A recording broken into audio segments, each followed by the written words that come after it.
नमस्कार, मैं हूं हरिशंकर व्यास। सेंट्रल हॉल में आपका स्वागत है। मैं बार बार कहता रहा हूं कि दिल्ली का हल्ला भारत का हल्ला नहीं होता। टीवी, सोशल मीडिया और अखबारों के बावजूद असली भारत में सोच की धारा अलग से बनती है। यह सोच धर्म, घर, परिवार, सामाजिक परिवेश से अधिक प्रभावित होती है। तभी लाख टके का सवाल है कि मोदी सरकार, विपक्ष और मीडिया की कथनी करनी से हाल फिलहाल जो हल्ला है उससे क्या मैसेज बन रहा है। यह मैसेज दिल्ली के हम पत्रकारों के लिए अलग होगा और दूर दराज की जनता में अलग। इसलिए यह न माने कि मैं जो बूझ रहा हूं वैसा बंगाल, केरल या यूपी के गांव का मतदाता भी बूझेगा। फिर भी दिल्ली की घटनाओं, राष्ट्रीय बहस, नेताओं की बातों से एक हवा बनती है। 2012 में दिल्ली के जंतर मंतर से जो हवा चली थी उसने भारी परिवर्तन कराया। तभी कई लोग मान रहे हैं कि जेएनयू की घटना, कन्हैया का भाषण राजनीतिक आबो हवा का निर्णायक मोड़ है। इस मोड़ पर प्रधानमंत्री नरेंद्र मोदी और उनकी सरकार से जो राजनीतिक संदेश है उसका एक अर्थ है तो राहुल गांधी, अरविंद केजरीवाल या कि विपक्ष की बातों का दूसरा अर्थ है। टीवी चैनल और सोशल मीडिया से मिल रहे संदेश अलग अर्थ लिए हुए हैं। इस सब की समग्र तस्वीर क्या बनती है? जो हो रहा है वह दीर्घकालीन अर्थ लिए हुए है या क्षणिक भावनात्मक बुलबुले हैं? मोदी सरकार क्योंकि सत्तावान है इसलिए उसकी रीति नीति की पहेली अधिक गंभीर है। मोदी सरकार का घटनाओं पर नियंत्रण है या नहीं? उसके हाथ में पहल है या वह घटनाओं के आगे लाचार है? पहल विरोधियों के पास है या वे जबरदस्ती उछल रहे हैं? आज इस सब पर चर्चा है, मगर उससे पहले गपशप और खास सुर्खियां। शुरुआत सियासी गपशप से करते हैं।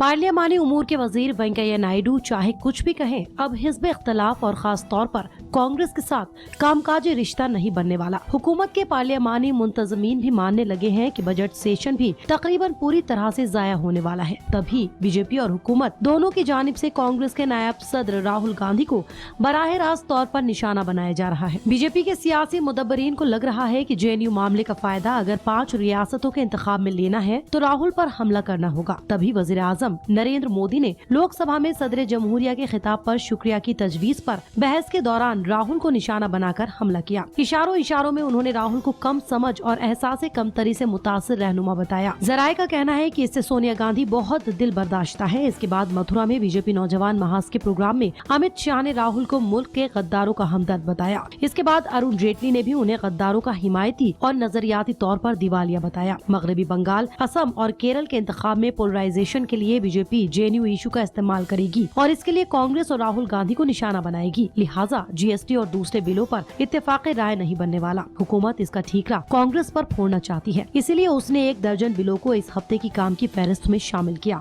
उनके पास न होने पर हुकूमत और बीजेपी दोनों कांग्रेस को जिम्मेदार ठहराएंगी।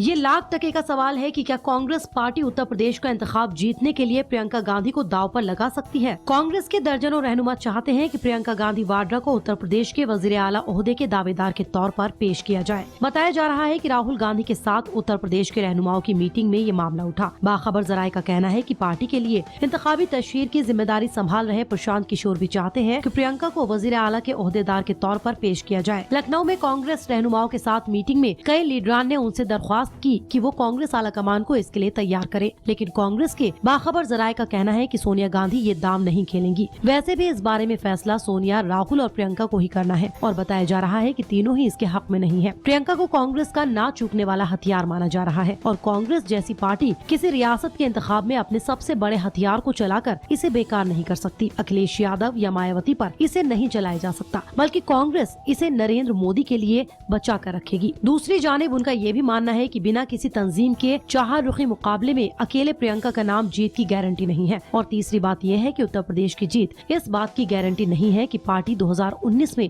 लोकसभा इंतखाब जीत जाएगी। इसलिए प्रियंका अमेठी, रायबरेली और सुल्तानपुर तक ही महदूद रहेंगी। कांग्रेस और सीपीएम ने गैर एलानिया तौर पर मफाहमत कर ली है। हालांकि सीपीआई की कौमी सेक्रेटरी अमरजीत कौर ने इस बात को खारिज किया है कि सीपीआई ने कांग्रेस के साथ मफाहमत की है, लेकिन उन्होंने माना है कि पर्दे के पीछे कुछ सीटों पर मफाहमत मुमकिन है। केरल इंतखाब में आमने सामने के मुकाबले की वजह से कांग्रेस और लेफ्ट दोनों मफाहमत का बाकायदा ऐलान नहीं कर सकती, लेकिन हैरानी की बात है कि दोनों साथ होने के बावजूद अपने आप को बीजेपी का सबसे बड़ा मुखालिफ पेश करने के लिए भी लड़ रहे हैं। दोनों को बीजेपी के मुकाबले मजबूत हिज़्ब इख्तिलाफ का स्पेस लेना है, इसलिए दिल्ली में दोनों अपनी अलग सियासत कर रहे हैं। सीपीएम रहनुमा सीताराम येचुरी ने अपनी क़यादत चमकाने के लिए हिज़्ब इख्तिलाफ पार्टियों के साथ बातचीत की है और मरकजी हुकूमत को निशाना बनाया है। वो चाहते हैं कि बीजेपी पर हमले के लिए लेफ्ट के पीछे बाकी पार्टियां जमा हो। दूसरी जानिब कांग्रेस भी इसी कोशिश में है। ऐवान बाला में कांग्रेस रहनुमा गुलाम नबी आजाद और नायब रहनुमा आनंद शर्मा दोनों ने सीपीएम के लिए स्पेस नहीं छोड़ा है।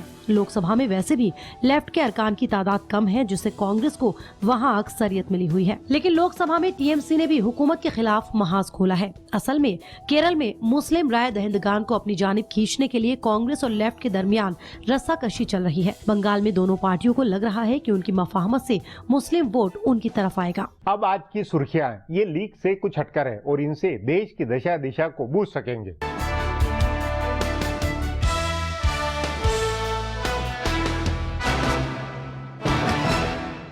मरकजी वजीर दाखिला राजनाथ सिंह ने मुल्क में दहशत गर्दों के दाखिल होने की इत्तला के बाद सीनियर हुक्काम के साथ मीटिंग करके सलामती की सूरत हाल का जायजा लिया। आज हुई मीटिंग के बाद वजारत के एक अहलकार ने बताया कि ये एक मामूल की मीटिंग थी, जिसमें वजीर दाखिला ने मुल्क की सलामती की सूरत हाल का जायजा लिया। इस मीटिंग में दाखिला सेक्रेटरी राजीव महर्षि और IB के डायरेक्टर दिनेश्वर शर्मा समेत कई अहलकारों ने हिस्सा लिया। गौरतलब है कि कौमी सलामती के मुशीर अजीत डोभाल को पाकिस्तान के कौमी सलामती के मुशीर नासिर जंजुआ ने इत्तला दी है कि पाकिस्तान से गुजरात के रास्ते लश्कर तैयबा और जैश मोहम्मद के 10 दहशतगर्द हमले की नीयत से हिंदुस्तान में दाखिल हुए हैं। इस इत्तला के बाद दिल्ली और गुजरात समेत मुल्क के कई हिस्सों में हाई अलर्ट कर दिया गया। बताया जा रहा है कि दहशतगर्दों का इरादा महाशिवरात्रि के मौके पर किसी बड़े वाक़े को अंजाम देने का था। बहरहाल अभी ये माना जा रहा है कि खतरा टला नहीं, इसलिए हसास इलाकों में सलामती के पुख्ता इंतजाम रहेंगे। कांग्रेस के नायब सदर राहुल गांधी ने मरकजी हुकूमत पर गरीबों पर जुल्म करने का इल्जाम लगाया है। उन्होंने कहा कि उन्हें अपने ऊपर होने वाले हमलों की परवाह नहीं है, लेकिन गरीबों पर जुल्म बंद होने चाहिए। राहुल गांधी ने दिल्ली में पार्टी हेडक्वार्टर में छत्तीसगढ़ के एक वफ्द से मिलने के बाद नामा निगारों से कहा कि हर दिन मोदी जी की पार्टी उन पर जाती हमले करती है, लेकिन उन्हें इसकी कोई परवाह नहीं। उन्होंने कहा कि वो हुकूमत से दरख्वास्त करते हैं कि गरीबों पर जुल्म न किए जाए। कांग्रेस नायब सदर से मिलने आए वफ्द में बस्तर इलाके के कांग्रेस मेंबरान असेंबली के अलावा कांग्रेस के छत्तीसगढ़ के कन्वीनर BK हरिप्रसाद, कांग्रेस के रियासती सदर भूपेश बघेल और अपोजिशन रहनुमा TS सिंहदेव शामिल थे। अरकान पार्लियामेंट को अब बैरूनी दौरों पर जाते वक्त कुछ बातों का खसूसी तौर पर ख्याल रखना होगा। उनके लिए जारी नई हिदायत के मुताबिक अगर कोई रुकने पार्लियामेंट किसी जाती तंजीम या गैर मुल्की तंजीम या फर्द की जानिब से मुनक़िद प्रोग्राम में हिस्सा लेने जाता है तो उसे वहाँ वाज़ेह करना होगा कि वो पार्लियामेंट के सरकारी दौरे पर नहीं है। इसमें यह भी कहा गया है कि दावतनामा कबूल करने से पहले अरकान को इस तंजीम या फर्द के बारे में मुतमईन होना जरूरी है। ऐवान बाला के जनरल सेक्रेटरी शमशेर शरीफ की जानिब से जारी हिदायत में कहा गया है कि अरकान को बैरूनी दौरों पर जाने से पहले ये यकीन दहानी कर लेनी चाहिए कि वजारत दाखिला से जरूरी मंजूरी हासिल कर ली गई है। इसमें कहा गया है कि अरकान पार्लियामेंट को ये भी यकीन करना चाहिए कि गैर मुल्की दौरों पर जाने से पहले उन्हें वजारत खारजा से मंजूरी मिल गई है। बीजेपी की इत्तेहादी शिवसेना ने कन्हैया कुमार मामले पर मरकजी हुकूमत पर निशाना साधा है। मरकजी वजीर वेंकैया नायडू के बयान की बुनियाद पर शिवसेना ने कहा कि अगर कन्हैया को मुफ्त में तशहीर मिल रही है तो इसके लिए कौन जिम्मेदार है। शिवसेना ने कहा कि गुजरात में पटेल बिरादरी के लिए रिजर्वेशन के मुतालबे की तहरीक की क़यादत करने वाला हार्दिक पटेल मुल्क से गद्दारी के इल्जाम लगने के बाद अब भी सलाखों के पीछे है और वही सूरत हाल कर्नल पुरोहित और साध्वी प्रज्ञा का है। शिवसेना ने सवाल पूछा कि कन्हैया को इतनी आसानी से जमानत कैसे मिल गई, क्या उसे जेल में रखना हुकूमत के लिए मुसीबत बन गया था और उसे कई सवालों के जवाब देने पड़ते। JNU में 9 फरवरी को अफजल गुरु की हिमायत में होने वाले प्रोग्राम के ताल्लुक से नया खुलासा हुआ है। JNU तलबा यूनियन के सदर कन्हैया कुमार ने इस प्रोग्राम को रद्द करने के यूनिवर्सिटी के फैसले की मुखालफत की थी। यूनिवर्सिटी के रजिस्ट्रार भूपेंद्र जुत्शी ने इस मामले की जांच के लिए vice chancellor M Jagdish Kumar की जानिब से बनाई गई आला सतही कमेटी के सामने बताया कि 9 फरवरी को 3 बजे अपने ऑफिस में उन्होंने JNSU की एक मीटिंग बुलाई थी ताकि माजूर तलबा के लिए नई बस पर बहस हो सके। मीटिंग के बाद JNSU के ज्वाइंट सेक्रेटरी सौरभ शर्मा ने अफजल गुरु के कत्ल पर एक प्रोग्राम के इनेकाद का पर्चा दिखाया और कहा कि कुछ तलबा 9 फरवरी को शाम 5 बजे साबरमती ढाबे में एक प्रोग्राम मुनक्किद कर रहे हैं। रजिस्ट्रार ने कहा कि यूनिवर्सिटी ने जब इजाजत को वापस लेने का फैसला किया तो कन्हैया कुमार ने इसे रद्द करने पर एतराज जाहिर किया था। फिलहाल अब एक ब्रेक है, फिर खुलासा होगा।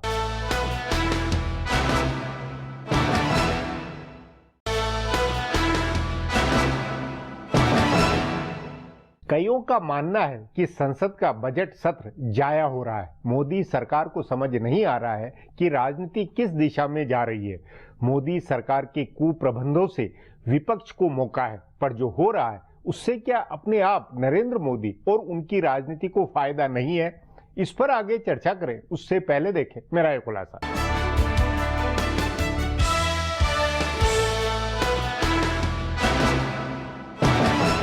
हिंदुस्तान की सियासत इस वक्त किसके कंट्रोल में है? कौन ड्राइविंग सीट पर बैठा हुआ है? एजेंडा कौन तय कर रहा है और कौन सिर्फ रद्द अमल का इजहार कर रहा है? इन सवालों के जवाब अलग अलग पार्टियों के हिसाब से अलग अलग हो सकते हैं, लेकिन गैर जानिबदाराना नजरिए से देखें तो ऐसा लगता है कि पूरी सियासत इंतखाबी नफा नुकसान के अंदाजे से चल रही है। जो हुकूमत में बैठे हैं उन्हें भी फौरी इंतखाबी फायदे की फिक्र है, तो जो पूरी तरह से शिकस्त खाकर अपोजिशन में भी हाशिए पर जा गिरे उन्हें तो फौरी फायदे की फिक्र करनी ही है। इन दोनों के दरमियान जराए इब्लाग की अपनी मौजूदगी है, जिसे ये गुमान है कि वो सियासत को सिमत दे रहा है। हालांकि ये सब उसकी गलत फहमी है, क्योंकि जब भी उसे लगता है कि सियासी सिमत तय करने में उसका मरकजी रोल है, तब वो हकीकत में सियासी जमातों के एजेंडे की तशहीर कर रहा होता है। बहरहाल मौजूदा मकाम पर सियासत की सिमत इस बात से तय हो रही है कि कैसे इंतखाबी फायदा लिया जाए। लोकसभा इंतखाब के बाद मुसलसल रियासतों के इंतखाबात हो रहे हैं। हर 6 महीने में कहीं न कहीं इंतखाबात हो रहे हैं और आइंदा भी रियासतों के इंतखाबात चलते रहेंगे। इसीलिए हुकूमत और हिज़्ब इख्तिलाफ दोनों को इंतखाबी हिकमत अमली के अलावा कुछ और देखने की फुर्सत नहीं है। इसी वजह से हुकूमत और हिज़्ब इख्तिलाफ में मुसलसल टकराव की सूरत हाल बनी हुई है। कांग्रेस और दूसरी सियासी पार्टियां इस भरोसे में है कि उन्होंने 2 साल के अंदर ही नरेंद्र मोदी की लहर भी खत्म कर दी है और हुकूमत को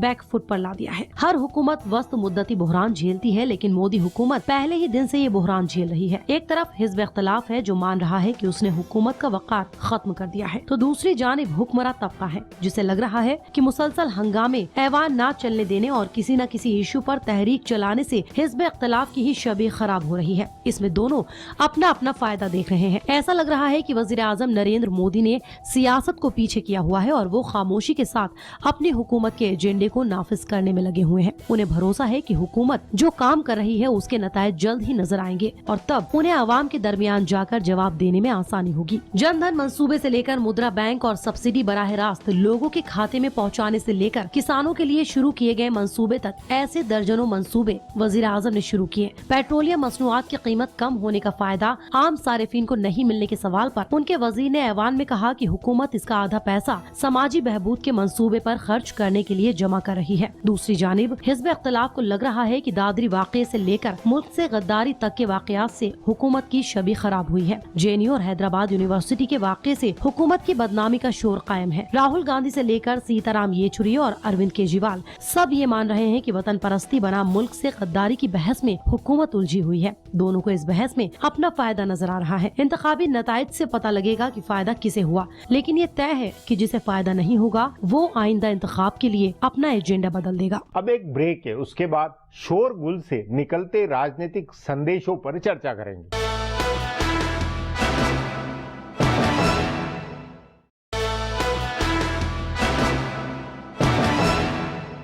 राजनीति एक मायने में ज्वार भाटा है। एक समय भारी ज्वार तो दूसरे समय ठहरा व शांत भाटा। मगर मोदी सरकार के साथ सतत लगातार राजनीतिक ज्वार है। हल्ला और शोरगुल स्थायी है। यह गजब बात है। बहुमत वाली मजबूत सरकार शोरगुल में इतनी दबी रहे तो आखिर क्यों? इस पर चर्चा के लिए आज मेरे साथ वरिष्ठ पत्रकार नीरजा चौधरी है। नीरजा जी, मोदी सरकार, विपक्ष और मीडिया, इन तीनों से हाल फिलहाल जिस तरह का हल्ला या जो राजनीतिक घटनाएं हुई उसकी समग्र तस्वीर अखिल भारतीय पैमाने पर किस तरह की उभरती हुई नजर आती है? देखिए, बहुत मिक्स्ड है। अगर आप JNU की घटना को ले लीजिए, रोहित वेमुला की मैं नहीं लूँगी फिलहाल, पर JNU की ले लीजिए, और जो मुद्दा उसके द्वारा नरेंद्र मोदी और भाजपा के हाथ में आया है, नेशनलिज्म का जो इनका कार्ड है, जो वो कंफर्टेबल है ये कार्ड को खेलते हुए। रोहित वेमुला के कार्ड को खेलते हुए कंफर्टेबल नहीं थे, दलित बिदक जाएगा, उनको समझ में नहीं आ रहा था क्या करें।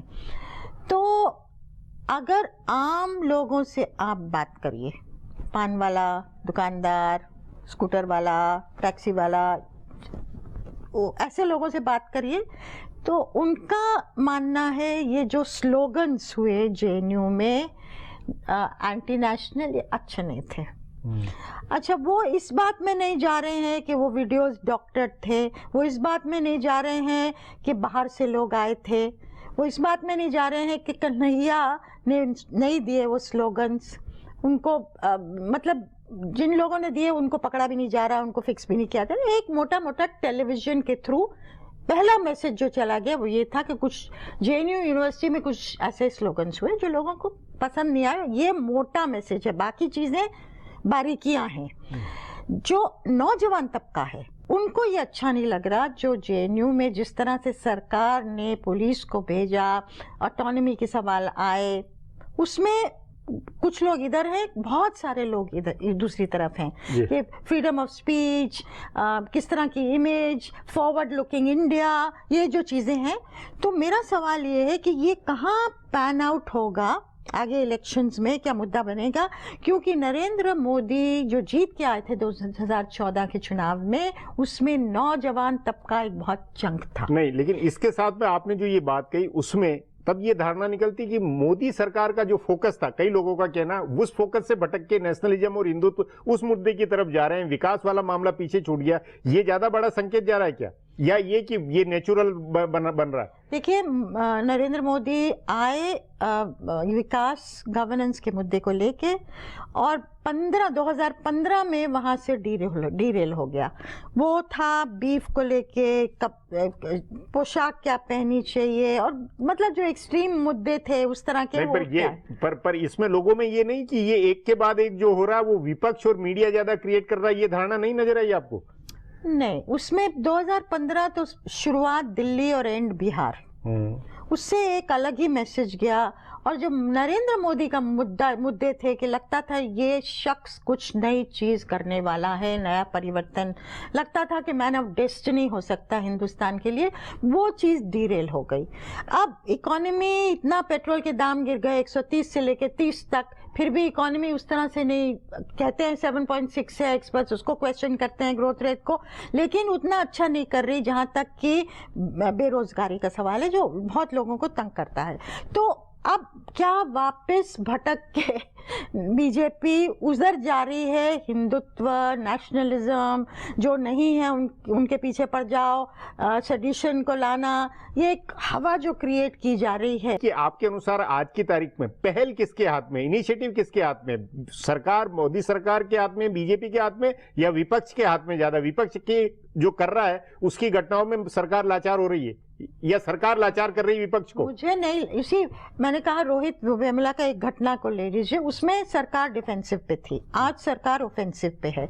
आज तो वो अपने हिसाब से घटनाओं को मोड़ने में समर्थ है आज सरकार? भाजपा घटनाओं को मोड़ने में एक बहुत कैलकुलेटेड मूव कर रही है, अग्रेसिव मूव कर रही है। और अभी मैं कुछ मंत्रियों से भी बात कर रही थी, उन्होंने जो गिनाए हमें कि हमने ये किया, इससे इतने करोड़ों लोगों को फायदा हुआ, जनधन है, पेंशन है, मतलब तरह तरह की घटना है वो बात। लेकिन नहीं, हाँ। उसके पीछे एक बहुत सोची समझी रणनीति थी कि अगर 17 करोड़ लोगों की वोट से हम जीते 2014 में, तो कितने करोड़ लोगों को हमको बेनिफिट करना है, जो आज, जिसके बारे में आज मीडिया ना लिखे।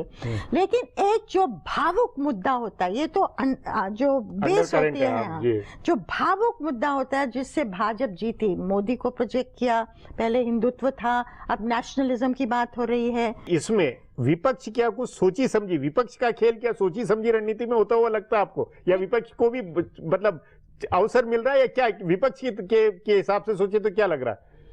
देखिए, मुझे लगता है कि लेफ्ट को एक नई जान आई है, जेएनयू लेफ्ट का गढ़ रहा है, और ये कन्हैया कुमार भी सीपीआई के हैं, उनको यूज करने की बात है आगामी चुनावों में, केरल और वेस्ट बंगाल में।